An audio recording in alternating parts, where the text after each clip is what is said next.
കൊള്ളാം കാര്യങ്ങൾ. പണ്ടത്തെ കാലത്തെ നാലുകെട്ട് ഉണ്ടാക്കാൻ പോവുക, ആർക്കും വേണ്ടാത്ത തിയേറ്റർ വാങ്ങുക. ഇവന്റെ പോക്ക് ഇത് എങ്ങോട്ട് രശ്മി?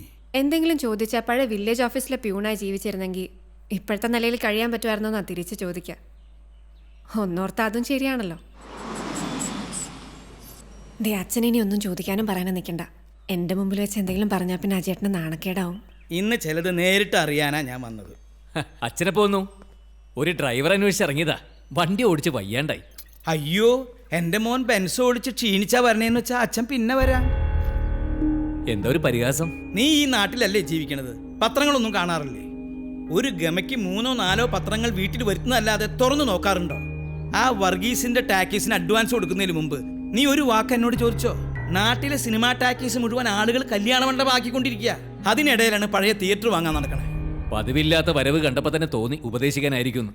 ഈ വീടിനിപ്പോൾ എന്താ ഒരു കുഴപ്പം? ഇതീ കിടന്ന് ഉറക്കം വരാഞ്ഞിട്ടാണോ നീ 4 കെട്ട് കെട്ടാൻ പോണേ? ഇത് മലയാളികളുടെ ഒരു സൂക്കേടാ. സ്കൂട്ടർ ഉള്ളവന് പിന്നെ മാരുതി കാറ് വേണം. കുറച്ച് കഴിഞ്ഞാൽ പിന്നെ അതും പോരാ, വീടിന്റെ മുമ്പിൽ ബെൻസ് കിടന്നാലേ ഉറക്കം വരും. ഒരു കുടുംബത്തിന് സുഖമായിട്ട് കഴിയാൻ 1000-2000 സ്ക്വയർ ഫീറ്റ് ഉള്ള വീട് ധാരാളാ. പക്ഷെ അയൽവക്കത്ത് ഒരു വലിയ വീട് പൊങ്ങിയ അപ്പൊ തുടങ്ങി കൃമികടി.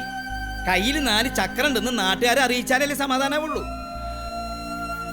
മറ്റുള്ളവരെ കാണിക്കാൻ കാശുണ്ടാക്കണേലും ചെലവാക്കണേലും ഒരു സ്റ്റാറ്റസ് ഇല്ലടാ. ഇടയ്ക്കിടയ്ക്ക് പറയുന്നുണ്ടല്ലോ സ്റ്റാറ്റസ് എന്ന്. എന്റെ സ്റ്റാറ്റസിന് എന്താ ഒരു കുറവ്? 3-4 മാസം കഴിഞ്ഞാലേ എന്റെ കയ്യിൽ വരാൻ പോകുന്നത് കോടികളാ. അതെങ്ങനെ ചെലവാക്കണം എന്ന് എനിക്കറിയാം.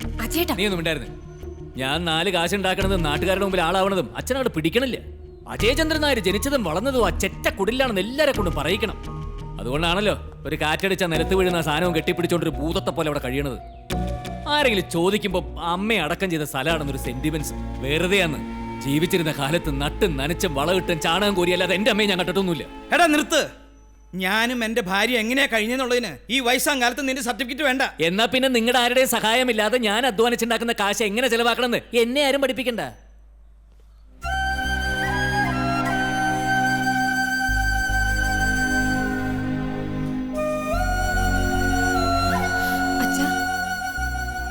ഞാൻ ഇറങ്ങട്ടെ മോളെ.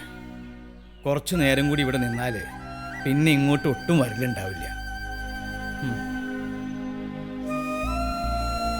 ഈ മാന്ദ്യം വന്നതിന് ശേഷം ഗൾഫുകാർക്ക് വലിയ പത്രാസൊന്നുമില്ല. ഇവിടെ വന്ന് വലിയ ഗമയില് ജീവിക്കണവര് പലരും അവിടെ കമ്പി വളച്ചും കല്ലും ഒന്നും കാശുണ്ടാക്കിയുള്ള. കമ്പി വളച്ചും കല്ലിയോ ഒന്നും ഇത്രയും കാശുണ്ടാക്കാൻ പറ്റോ ഷാരടി? സംഭാവന ചോദിച്ചു പറഞ്ഞവർക്ക് വാരിക്കോരി കൊടുക്കാന്ന് കേക്കണേ.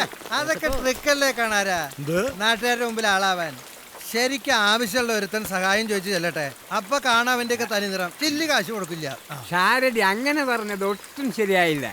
അജേന്ദ്രൻ നായരുടെ അടുത്ത് സഹായം തേടി ചെല്ലുന്ന ഒരാള് പോലും വെറും കൈയോടെ മടങ്ങിയിട്ടില്ല. വേഷപ്പാ ഒരു അന്തി. അങ്ങനെയാണെങ്കിൽ എന്താ എന്റെ കാര്യം? എന്താ കാര്യം?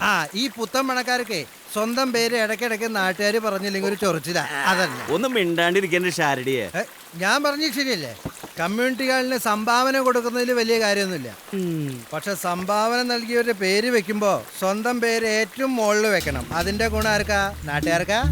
കല്ലി കൊത്തിയതുപോലെ കിടക്കില്ലേ അവിടെ പേര്? അതേടാ, അങ്ങനെ എൻ്റെ മോന്റെ പേര് കല്ലിൽ കുത്തിവെച്ച പോലെ തന്നെ കിടക്കും. അതവൻ അധ്വാനിച്ചുണ്ടാക്കിയ കാശ് നാട്ടുകാർക്ക് കൂടി ഉപകാരപ്പെട്ടോട്ടെ എന്ന് വിചാരിച്ചിട്ടാ. അല്ല, ഞാനിങ്ങനെ പറഞ്ഞു പോയ കൂട്ടത്തില്. അങ്ങനെ പറഞ്ഞു പോണ നാവെടുത്ത് വായിലിക്കിട്ടേക്ക്.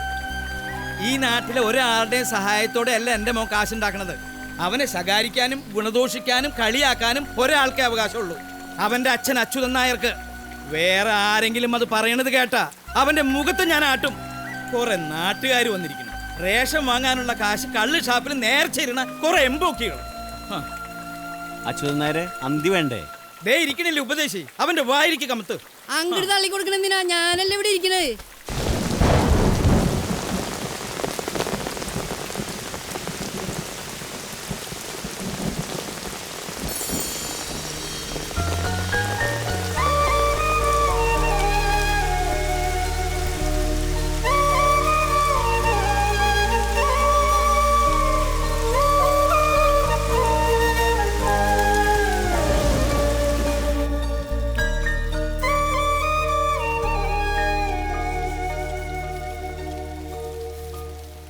ഇതെന്താ? അത് രശ്മി തന്നു വിട്ടതാ.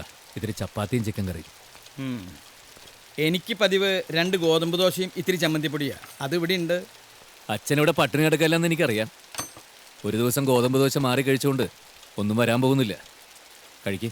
ഞാൻ കഴിച്ചോളാം. ആ അച്ഛൻ ഇരിക്കേ. നിന്ന് സമയം കളയണ്ട, അവളും മോളും കാത്തിരിക്കുന്നുണ്ടാവും. അച്ഛാ, ഇന്ന് ഞാൻ വീട്ടിൽ വെച്ച് പറഞ്ഞൊന്നും അച്ഛൻ മനസ്സിൽ വെക്കണ്ട. അത് മനസ്സിൽ നിന്ന് പോണെങ്കിൽ ഈ പൊതിഞ്ഞു കൊണ്ടുവന്നൊന്നും പോരാ. അന്ന് നീ കൊണ്ടുവന്ന 5000 രൂപയുടെ കുപ്പി ദേവസി എടുത്ത് അകത്ത് വെച്ചിട്ടുണ്ട്. ചെന്നെടുത്തോണ്ട് വാ, കൂട്ടത്തിൽ 2 ഗ്ലാസും. എന്നിട്ട് എൻ്റെ ഒപ്പം ഇരുന്ന് 2 എണ്ണം വീശ്.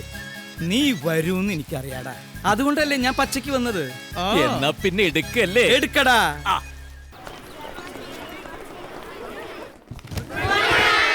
Good morning. Lakshmi, stand up. ഈ സ്കൂളിൽ ചില ഡിസിപ്ലിൻസ്, റൂൾസ് ആൻഡ് റെഗുലേഷൻസും ഉണ്ട്. You should know that.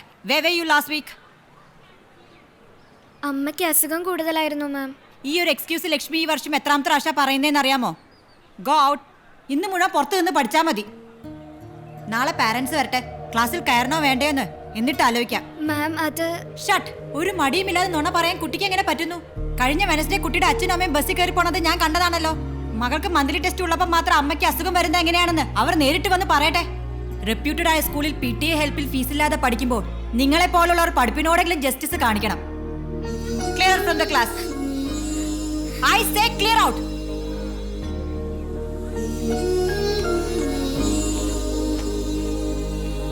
Last day we discussed about law of constant proportions. In a compound such as water, the ratio of mass of hydrogen to the mass of oxygen is always 1:8. Whatever the source of water, if 9g of water is decomposed, ലക്ഷ്മിക്ക് വയ്യാന്ന് തോന്നുന്നു. Ashwati, what are you doing there? Lakshmi, അയ്യോ ലക്ഷ്മി, എന്താ ലക്ഷ്മി, ലക്ഷ്മി, ലക്ഷ്മി എന്ത് പറ്റി? അയ്യോ, മോളെ, ലക്ഷ്മി എന്ത് പറ്റി? അമ്മയ്ക്കല്ല മാം, ഇവൾക്ക് അസുഖം. പേഷ്യന്റ് ആണെന്ന് സ്കൂളിൽ അറിയണത് ഇവൾക്ക് ഇഷ്ടമല്ല, അതുകൊണ്ടാണോ പറയണത്? പ്രാർത്ഥിക്കല്ലാതെ ഞങ്ങളെപ്പോലുള്ള പാവങ്ങൾക്ക് വേറെ എന്താ വഴി സാർ? മാസാമാസം ഡയാലിസിസിന് കൊണ്ടുപോകുന്നത് തന്നെ അവിടെ നിന്ന് ഇവിടുന്നൊക്കെ കടം മേടിച്ച. കോയമ്പത്തൂര് ഭാര്യയുടെ ഒരു ചേട്ടനുണ്ട്, മൂപ്പരുടെ പരിചയത്തിലുള്ള ആശുപത്രിയിലെ ചികിത്സ. ഡോക്ടർ എന്താ പറയുന്നത്? കാശുണ്ടെങ്കിൽ ഡോണറുണ്ട്. രക്തം പരിശോധിച്ചപ്പോൾ ഞങ്ങളുടെ 2 പേരുടെയും ചേരൂല. ലക്ഷങ്ങളുടെ കാര്യമല്ലേ, എന്നെക്കൊണ്ട് കൂട്ടിയാ കൂടണ്ടേ? ലക്ഷങ്ങളെന്ന് വെച്ചാ എത്ര വേണമെന്നാ? 4-5 ലക്ഷം. സ്വന്തമായിട്ട് ഒരു തുണ്ട് ഭൂമി പോലും ഇല്ലാത്തവന് ആര് തരാനാ ഇത്രയും പണം? ഞാൻ തന്നാലോ? ഡോക്ടറോട് സംസാരിച്ചിട്ട് ഓപ്പറേഷനുള്ള ഡേറ്റ് ഫിക്സ് ചെയ്തോളൂ. ഇത്രയും പണം എൻ്റെ മകളാണെങ്കിൽ ഞാൻ ചെയ്യില്ലേ? അവളുടെ ഏറ്റവും അടുത്ത ഫ്രണ്ടല്ലേ ലക്ഷ്മി. അപ്പോൾ ലക്ഷ്മി എനിക്ക് മോളെ പോലെയല്ലേ? അവൾക്കൊരാവശ്യം വരുമ്പോൾ ഞാനല്ലേ സഹായിക്കേണ്ടത്? ഔദാരിയാണെന്നൊന്നും വിചാരിക്കണ്ട, കടമായിട്ട് കൂട്ടിയാൽ മതി.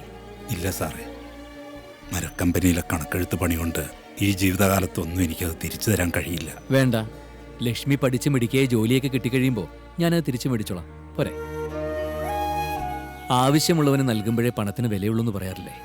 ഇപ്പം അതിനാവശ്യം നിങ്ങൾക്ക്. പണമില്ലാത്തതുകൊണ്ട് മോളുടെ അസുഖം മാറാതിരിക്കണ്ട.